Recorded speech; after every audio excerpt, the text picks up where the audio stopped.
Je me présente Bernard Gaboury, donc j'habite à la Grande-Lière, à Montlévrier, agriculteur en bio depuis donc les années 79 et transformation, je transforme toute la production laitière.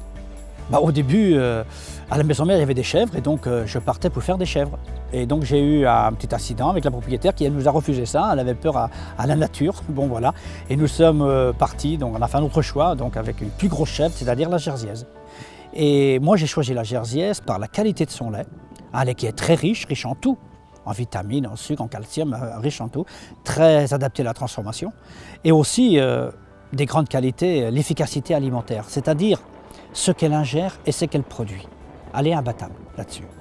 En plus, les conditions d'élevage, c'est l'élevage sans aide.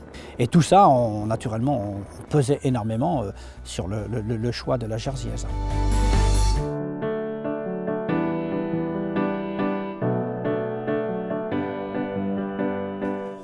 En 1979, je n'ai pas hésité 30 secondes à passer en bio. Moi, je me suis dit, je suis un agriculteur passionné. Voilà, je veux vivre de mon métier. Je veux prouver qu'en bio, on peut y arriver aussi. Et donc, moi, j'ai choisi cette bio productive, en fin de compte. Mais tout en respectant, je vous dis, la nature, les lois de la nature. Et vraiment, par la passion du métier, et puis aussi avec les techniques que nous avons mis en place et tout, on s'est vite rendu compte qu'on avait aussi des rendements.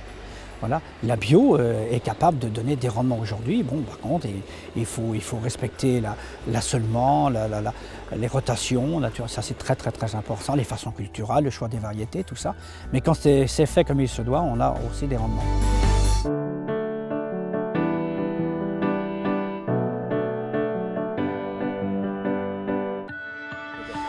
Disons que la transformation, ça a été pour moi d'amener une valeur ajoutée à la ferme et d'avoir aussi, on faisait l'effort de produire le lait et ça me faisait mal de mettre ce lait dans la citerne et mélanger avec tout le monde et de ne pas pouvoir aller plus loin.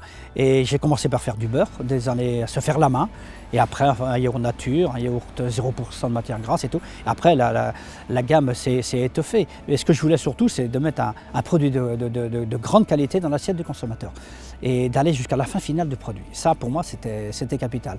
Et je pense que le consommateur a pris conscience quand même de ce qu'il a dans son assiette. Et il veut surtout savoir d'où vient le produit, comment il a été fait ce produit, et voilà, qu'est-ce qu'il y a dedans. C'est plus une catégorie de gens, hein, je dirais c'est toute une panoplie. À tout âge, on peut consommer bio aujourd'hui et ça c'est très important. Ce n'est pas réservé qu'à une clientèle, sûrement pas.